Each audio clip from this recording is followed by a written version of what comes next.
हमारी 5 बेटियां थीं। कुछ दिन बाद फिर से मैं प्रेग्नेंट हो गई। मेरा पति मुंबई जाने लगा तो उसने कहा कि अगर इस बार बेटी हुई तो उसे जिंदा दफन कर देना और अगर बेटा हुआ तो रख लेना। बेटी पैदा हुई तो मैंने एक गरीब औरत को दे दी। 18 साल बाद पति वापस आया तो उस गरीब औरत के साथ खूबसूरत लड़की को देखकर उस पर आशिक हो गया। 5 बेटियों की मां होना कोई मामूली बात नहीं होती। सबसे ज्यादा मुश्किल तो तब बढ़ती है जब पति ही बेटियों से नफरत करता है। पहली बेटी पैदा हुई तो ससुराल वालों ने मुझे मुंह मुबारकबाद दी थी, मगर एक के बाद एक बेटियों की पैदाइश से ससुराल वालों ने मेरा जीना मुश्किल कर दिया था। शायद जिस गांव में मैं रहती थी वहां एक औरत को सम्मान तभी दिया जाता है जब वह बेटियों के साथ साथ बेटों के भी मां बने। जब मेरे यहाँ चौथी बेटी पैदा हुई तो पति ने उस बेटी को देखना भी गंवारा न किया और साथ मुझे अस्पताल में अकेला छोड़कर वापस आ गई। जब तबीयत कुछ ठीक हुआ तो अपनी फूल सी बेटी लेकर मैं खुद ही घर की तरफ बढ़ी। जब मैं अस्पताल से बाहर निकली तो एक गरीब बूढ़ी औरत बाहर बैठी थी। मुझे देखकर खुश हुई और बच्ची को मांगने लगी। मैंने बच्ची को दिया तो कहने लगी, परेशान मत हो, एक दिन तुम्हारा पति तुम्हें जरूर मानेगा। मैं थोड़ा सा मुस्कुराई। घर आते ही मुझ पर मुसीबत टूट पड़ी थी। पति ने मेरा स्वागत थप्पड़ मारकर किया था। सास ने मुझसे मेरे बेटे को लेकर बिस्तर पर पटकने के अंदाज में रखा और कामों को मेरे हाथ में पकड़ा दी। मेरी जेठानी जो 3 बेटों की माँ थी, बात बात पर बेटों की माँ होने का रोब जमाया करती थी। मैं खामोशी से सब्र का घूंट पीती रही। जिंदगी गुजरने लगी। मेरी बच्चियों को बाप और दादी का मोहब्बत नहीं मिला। अक्सर मैं सोचा करती कि बेटियां भी तो भगवान की बनाई हुई होती हैं। सब कुछ भगवान के हाथ में होता है, जिसे चाहे बेटा दे, जिसे चाहे बेटी दे। फिर क्यों इसका कसूर एक औरत को ही ठहराया जाता है। धीरे धीरे समय बीतता गया और मैं एक बार फिर से प्रेग्नेंट हो गई। 4 बेटियों के बाद अब मेरी भी यही राय थी कि अब मुझे भगवान बेटा दे दें, तभी इस बार मैं सास और पति की भरोसे पूरा उतर सकूं। समय जैसे जैसे गुजर रहा था मेरा डर बढ़ते जा रहा था। मेरे पति मुंबई में काम करते थे। इस बार तो उसने साफ साफ कह दिया था कि अगर इस बार भी तुमने बच्ची को जन्म दिया तो मैं तुम्हें डिवोर्स दे दूंगा। उनकी इस धमकी ने मेरा शरीर कांपने लगा था। मैं पूरा दिन रोती रहती और भगवान से प्रार्थना करती रहती, पर शायद मेरी मुसीबतें अभी खत्म नहीं हुई थी। उस रात जब अस्पताल में मुझे होश आया तो नर्स मेरे सर के पास खड़ी थी। मुझे होश आता देखकर मुस्कुराते हुए बोली, मुबारक हो, आपने एक प्यारी सी बेटी को जन्म दिया है। उसके यह शब्द मुझे सदमे में ले जा चुकी थी। मेरी आंखों से आंसू बह रहे थे। एक बार फिर मैं और मेरी बेटी एक खतरनाक पाप की सजा भुगतने वाले थे। मेरा दिल चाहा कि मेरी सांसें वहीं रुक जाएं और मैं इस मुसीबत से बच जाऊं, मगर यह मुमकिन नहीं था। वह नन्ही गुड़िया रो रही थी। मैं उसे सीने से लगाकर रो रही थी। काश वह किसी और के यहाँ जन्म ले ली होती। यहाँ बेटे की सूरत मेरी गोद में डाल दी जाती, लेकिन मैं भगवान की राय में राजी थी। यह 5 फूल मुझे मेरे जान से भी बढ़कर थे, मगर अब मैं पति और सास से तंग आ चुकी थी। अस्पताल के बाहर बैठी औरत मेरी हालत देखकर इस बार उसने बच्ची को नहीं मांगा था, बल्कि दुआ देते हुए बोली, भगवान से कभी उम्मीद मत छोड़ना, बहुत जल्द तुम्हारे दिन फिर आएंगे। मैं दिल ही दिल में दर्द की सांस खींचती हुई सर को हिलाई। रात के 8:30 हो चुके थे जब मैं रिक्शे में बैठकर अकेली घर पहुंची थी। मेरा शरीर कांप रहा था। मैं हिम्मत करके दरवाजे पर आई। 1 बार 2 बार, यहाँ तक कि 1 घंटा गुजर चुका था, मगर किसी ने आकर दरवाजा नहीं खोला। अंदर से मेरी बिटिया के रोने की आवाज आ रही थी। अंधेरा हो चुका था, मगर किसी ने भी दरवाजा नहीं खोला। मैं भी दरवाजे से टेक लगाए बैठी रो रही थी। आधी रात को मुझे दरवाजा खोलने की आवाज आई। मैं झट से उठकर खड़ी हो गई। दरवाजा मेरी बड़ी बेटी ने खोला था। मैं फौरन अंदर आई और उससे लिपटकर रोने लगी। मेरे न होने पर उन चारों ने न जाने कौन कौन से जुल्म बर्दाश्त किए होंगे। मेरा पति बेखबर सो रहा था। मैं भी खामोश से अपनी 5वीं बेटी के साथ कमरे में जाकर सो गई। कमजोरी और थकान से मैं जल्द ही गहरी नींद में सो गई। मेरी आंख तब खुली जब मेरे पति राजेश ने मुझे मेरे बालों से पकड़कर उठाया था। मैं पहली बार उसका गुस्सा देखी थी। मुझे डर लगने लगा था। ऐसा लगता जैसे मुझे जान से ही मार देगा। राजेश मुझे घसीटता हुआ कमरे से बाहर लेकर आया। मेरी बेटियां यह देखकर रोने लगीं, जबकि सास उन्हें डांट कर चुप करवाने लगी। मेरा पति बोला, किसके कहने पे तू इस घर में दाखिल हुई है? मेरे घर के दरवाजे अंदर तुम्हारे लिए बंद हो चुके हैं। अपनी बेटियों को लो और मेरे घर से निकल जाओ। सास भी मेरी बेटियों को धक्के देकर घर से निकालने लगी। मैं हाथ जोड़कर उनके कदमों में गिर गई। यह घर ही मेरा सब कुछ था।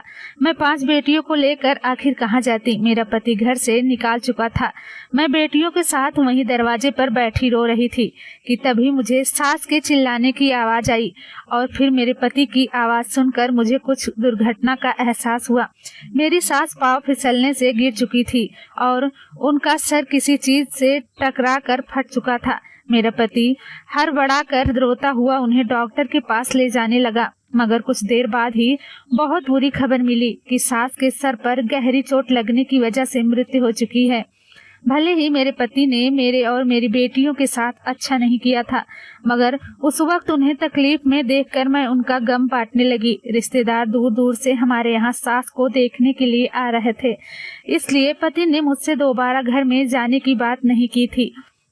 वक्त गुजरता गया और राजेश का व्यवहार पहले से कुछ बेहतर होता गया। वह मुझसे जरूरत पड़ने पर बात कर लिया करते थे और अपनी बेटियों को तो एक नजर देखना भी गवारा ना करते। मैंने नोट किया था कि वह अब दूसरी औरतों में ज्यादा दिलचस्प लेने लगे हैं। मेरे सर पर अब एक और खतरा गिर चुका था, कहीं वह बेटी की चाह में दूसरी शादी न कर लें। मेरी बेचैनी दिन में दिन बढ़ती चली जा रही थी और एक दिन ऐसा भी आया जब मेरा सोचना सही साबित हो गया।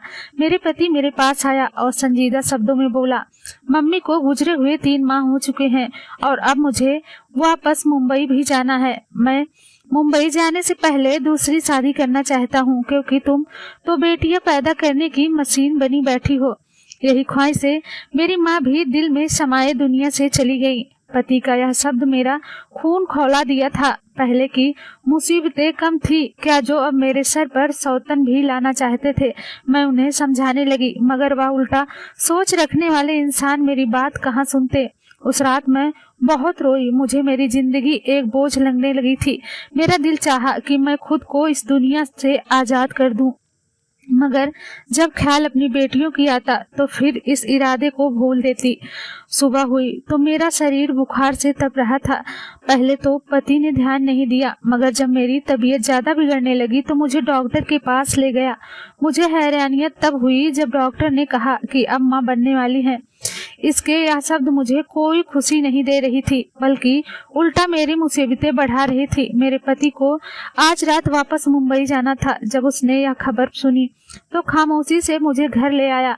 घर लाकर तेज आवाज से कहने लगा, अगर इस बार तुमने बेटा जन्म नहीं दिया तो ठीक, वरना अगर बेटी हुई तो मार देना या फिर जिंदा दफन कर देना, मगर इस घर में मत लाना। अगर मेरी बात के खिलाफ हुई तो तुम्हारी 5 बेटियों को ऐसी जगह भिजवा दूंगा जहां से तुम दोबारा कभी उनसे मिल नहीं पाओगी। पति की शर्त सुनकर मैं दंग रह गई। राजेश मुंबई चला गया था और मैं डर का शिकार हो चुकी थी। जैसे जैसे वक्त करीब आ रहा था मेरा दिल धड़कता जा रहा था। मैं हर समय यही प्रार्थना करती कि इस बार मुझे बेटा मिल जाए। मेरे घर में एक और बेटी आने का मतलब था बाकी कि 5 बेटियों से भी हाथ धो बैठना। मैं नन्ही सी जान को किसी भी तरह मौत के घाट नहीं उतार सकती थी। समय पूरा हुआ और मैं भगवान से प्रार्थना करती अस्पताल में चली आई। मुझे इस बार बेटा ही चाहिए था, मगर शायद भगवान को कुछ और ही मंजूर था। एक बार फिर मैंने बेटी को जन्म दिया था। पति का बार बार आता फोन मैं काट दे रही थी। उसे क्या बताती कि आप छठी बेटी के बाप बन चुके हो।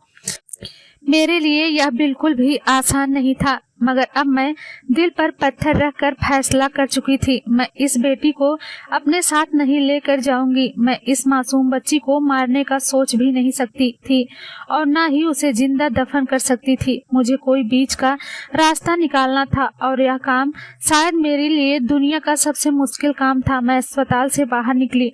सामने वही गरीब औरत बैठी थी। न जाने उस वक्त मैंने दिमाग में क्या सोचा। मैंने उस गरीब औरत को अपने साथ ले लिया और अस्पताल से हटकर दूसरे जगह पर चली आई। वह औरत हैरान थी, मगर जो बात मैंने उससे कहा उसे सुनकर वह एकटक मुझे देखने लगी। कुछ देर खामोश रहने के बाद उसने हाँ में सर हिलाया और मेरी बेटी को मेरे गोद से उठा लिया। मेरा दिल उस वक्त टुकड़ों में बट गया था। एक माँ के लिए अपने बच्चों को खुद से जुदा करना बिल्कुल आसान नहीं होता। मैं दिल पर पत्थर रखकर घर की तरफ वापस आ गई। घर पहुँचते ही राजेश का फोन आया। शायद वह मेरे जवाब का इंतजार कर रहा था। मैंने डरते हुए उसे बताया कि मैंने एक बेटी को जन्म दिया है। राजेश उसके जवाब में कुछ न बोला और कुछ देर बाद वह कॉल काट चुका था। वक्त गुजरता गया और राजेश को गए हुए 3 साल बीत गए। इस दौरान वह एक बार भी वापस कश्मीर नहीं आए थे और न ही मुझसे कभी बात करने की कोशिश की थी। हर महीने पैसे जरूर भिजवा दिया करते थे, जिससे मेरा और मेरी बेटियों का गुजारा हो जाया करता था। मुझे दोबारा वह गरीब औरत कहीं नजर न आई थी और मेरी 5 बेटियां मेरे पास मौजूद थी, मगर मुझे रह रहकर उस बच्ची की याद सताती रही थी जिसे मैंने 3 साल पहले एक गरीब औरत को दे दिया था। अब तो लोग तरह तरह की बातें करने लगे थे। कुछ का कहना था कि राजेश मुंबई में किसी दूसरी लड़की से शादी कर ली है और मेरे भांजे बता रहा था कि राजेश की दूसरी शादी से बेटा पैदा हुआ है। इन लोगों की बातें मुझे पूर्ण परेशान कर दिया था। मैं जब भी पति को कॉल करती वह मेरा फोन नहीं उठाते थे। अब तो उन्होंने पैसा भेजना भी बंद कर दिया था। अब भीख मांगने की नौबत आ चुकी थी। जब घर में पूरे खाने पीने की चीज खत्म हो गई थी तो मैंने खुद काम करने का फैसला किया। जहाँ भी काम मांगने जाती तो लोग मेरा मजाक उड़ाने की पति मुंबई में लाखों कमा रहा है और पत्नी घरों में नौकरी ढूंढ रही है। पति का इंतजार करते करते 18 साल बीत गए।